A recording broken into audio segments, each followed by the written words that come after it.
Guys, मुश्किल नहीं कुछ दुनिया में तू हिम्मत तो करके देख। मुश्किल नहीं कुछ इस दुनिया में तू हिम्मत तो करके देख। ख्वाब बदलेंगे हकीकत में, तू मेहनत तो करके देख। गाइस, जैसा कि आज आप सभी लोग जानते हैं, आज 15 अगस्त 1947 का दिन है। आज ही के दिन हमारा देश भारत अंग्रेजों के जुल्म सितम से आज़ाद हुआ था। अंग्रेजों के अगर जुल्मों की बात की जाए तो उन्होंने हमारे देश में इतने जुल्म ढाए, इतने मर्डर करवाए, इतने ज़्यादा सब जो है परेशान किया और हमारे देश की अर्थव्यवस्था को इतना ज़्यादा चौपट किया कि हमारा देश एक तरीके से भीख मांगने की कगार पे पहुंच गया था।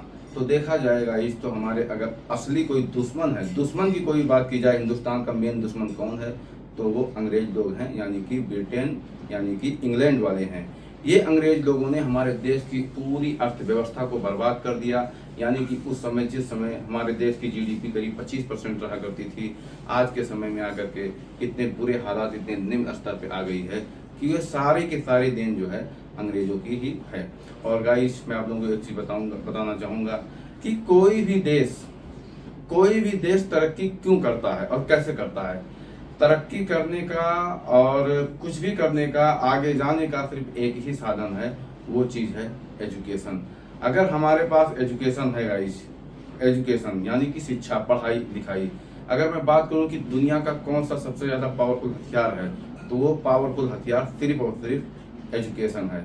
जिस तरीके से हमारे देश में फिलहाल में आज के समय में और कई दशकों से हमारे देश में माहौल चल रहा है कि जिस तरीके से जो है हजारों भेड़ बकरियों को एक दो गड़रिया जो है चराता है, इसी तरीके से हमारे देश की आजकल जनता है कि सैकड़ों, हजारों, लाखों लोगों को कुछ जो है धर्मगुरु लोग, कुछ नेता लोग ऐसे भेड़ बकरियों की तरह हमें चरा रहे हैं। इसका मेन रीजन क्या है? इसका मेन रीजन सिर्फ एक ही चीज है, एजुकेशन। क्योंकि हमारे पास एजुकेशन नहीं है। और एजुकेशन कैसे आ सकता है?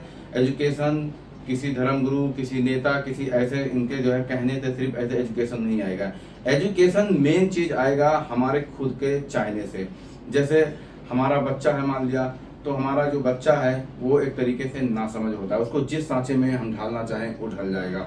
लेकिन अगर समझदार की बात की जाए कि समझदार कौन है, तो समझदार कौन है? पेरेंट्स लोग हैं, जो बड़े हैं, माँ बाप लोग हैं।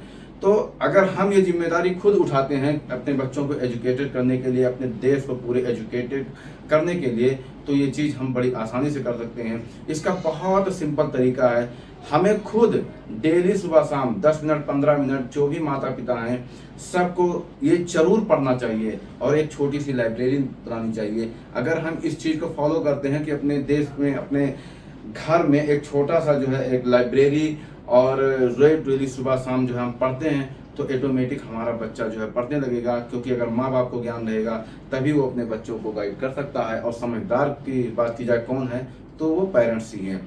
और ज्ञान का मतलब, शिक्षा का मतलब ये नहीं होता है कि हमें नौकरी ही पाना है, आईएएस आईपीएस ही बनना है, ऐसा कुछ नहीं है। ज्ञान का असली मतलब है ज्ञान हासिल करने का कि समझदार होना और दुनिया में क्या सही हो रहा है, क्या गलत हो रहा है, इसका हमें ज्ञान होना, हमारे क्या अधिकार हैं इसका हमें ज्ञान होना।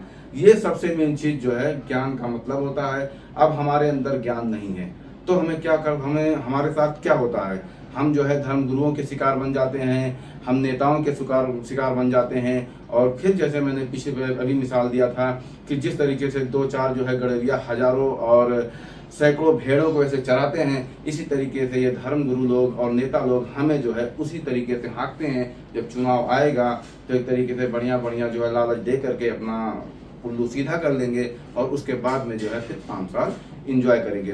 तो गाइस, इन सभी चीज़ों से अगर हमें बचना है और ख़ास तौर से अगर हमें अपने देश को आगे ले जाना है, तो उसका मेन एक ही चीज़ तरीका है, वो चीज़ है एजुकेशन। और एजुकेशन का जिम्मा हमें पेरेंट्स को उठाना पड़ेगा, माँ बाप को उठाना पड़ेगा कि वो खुद सुबह शाम पढ़ें और घर में एक छोटी सी लाइब्रेरी बनाएं और न्यूज़पेपर जरूर पढ़ें। न्यूज़पेपर से क्या होता है कि हमें पूरी दुनिया का ज्ञान होता है और कौन से देश में, कौन से राज्य में कहाँ क्या हो रहा है, ये हमें बढ़िया से पता चलता है। गाइस, एक चीज़ हमें अंग्रेजों से खास तौर पे एक चीज़ सीखना चाहिए और अमेरिका वालों से सीखना चाहिए।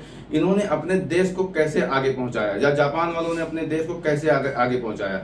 इन्होंने एजुकेशन पे फोकस किया और रिसर्च पे फोकस किया।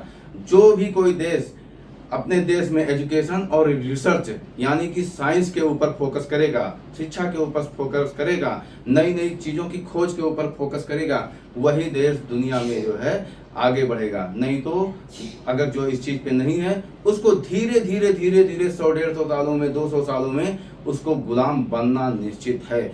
इस गुलाम बनने की दिशा में हमारा देश बहुत आगे जा रहा है, क्योंकि जो कर्जा था वो धीरे धीरे इतना कर्जा बढ़ रहा है। सपोज आपके पास मान लिया 10 लाख की संपत्ति है और आपके पिताजी क्या है कि आपके पिताजी 25 लाख रुपए कर्जा हैं, तो आप क्या हो, समझो आप बर्बाद हो। आप मेंटली तौर पे, शारीरिक तौर पे, ऐसे भी तौर पे आप बर्बाद हो। इसी तरीके से देश का हालात है कि देश इतना रुपया कर्जा है कि देश बर्बाद होने की कगार पे है। तो गाइस मैं कहना चाहूँगा कि हम सभी लोग जो है क्या करेंगे, पेरेंट्स लोग रोज डेली पढ़ेंगे, लिखेंगे और अपने बच्चों को प्रेरित करेंगे। नौकरी का और फालतू चीज़ों का दिमाग ना लगा करके मेन हमारा फोकस रहेगा कि हमें अपने बच्चों को समझदार बनाना है कि दुनिया में क्या सही है, क्या गलत है, समाज में क्या सही है, क्या गलत है। हम इसको, हमें अगर ज्ञान रहेगा तभी हम समाज के खिलाफ, नेताओं के खिलाफ, धर्मगुरुओं के खिलाफ, सभी के खिलाफ आवाज़ हम उठा सकते हैं। और गाइस आप देख रहे होंगे कि किस तरीके से एक देश जो है, दुनिया का छोटा सा देश है फिनलैंड, वो एजुकेशन सेक्टर में बहुत आगे है। जापान हुआ, दक्षिण कोरिया हुआ, ये सारे देश बहुत आगे हैं। इसका मेन ही जो है रीजन है शिक्षा। तो आज से हम यही करेंगे। और जब हमारा देश आज़ाद हुआ था उस समय $1 की कीमत 4 रुपये 16 पैसे थी। आज के हालात देखो, आज की हालात क्या है, $1 की कीमत लगभग 83 रुपये के आसपास है। और इसी डॉलर की तुलना में हमारे जो है अर्थव्यवस्था को मापा जाता है। अगर $1 1 रुपये के बराबर हो जाए तो समझो कि हम संपन्न हैं, और अगर $1 80-83 रुपये और ऊपर ऐसे जा रहा है तो समझो हम बर्बाद देश हैं। तो गाइस मैं आप लोगों से एक ही चीज़ कहना चाहूँगा, ये 15 अगस्त 1947 जिस तरीके से हमें ब्रिटेन से, इंग्लैंड से और दुश्मनों से आज़ादी मिली थी, इसी तरीके से हम इतना मेहनत करेंगे एजुकेशन सेक्टर में और इतना खुद पढ़ेंगे कि हमें यहाँ के जो है जिस तरीके से धर्मगुरु और नेता लोग जो है भेड़ बकरियों की तरह हमें चला रहे हैं, इस तरीके से हम जो है इनसे आज़ाद होंगे। क्योंकि जब तक हम आज़ाद नहीं होंगे तब तक हम खुशहाल नहीं रह सकते। और दुनिया की सबसे बड़ी दौलत है खुशहाल रहना, आज़ाद रहना। अगर आप खुशहाल नहीं हो, आज़ाद नहीं हो, तो समझो कि नर्क जो है यही है।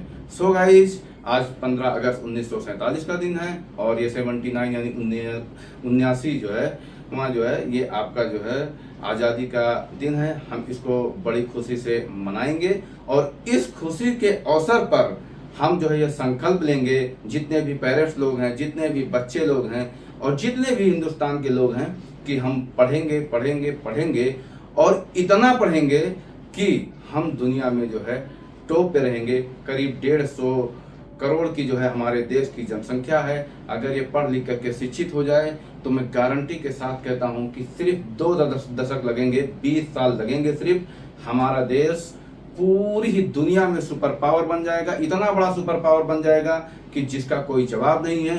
क्योंकि अगर साइंटिस्ट की बात की जाए तो सबसे ज़्यादा साइंटिस्ट हिंदुस्तान में ही है, लेकिन क्या है कि यहाँ की सरकार इतनी खराब है कि जो सैलरी मान लिया उनकी वैल्यू होनी चाहिए मान लिया 5 लाख की, तो उसको देते हैं 1 लाख रुपए।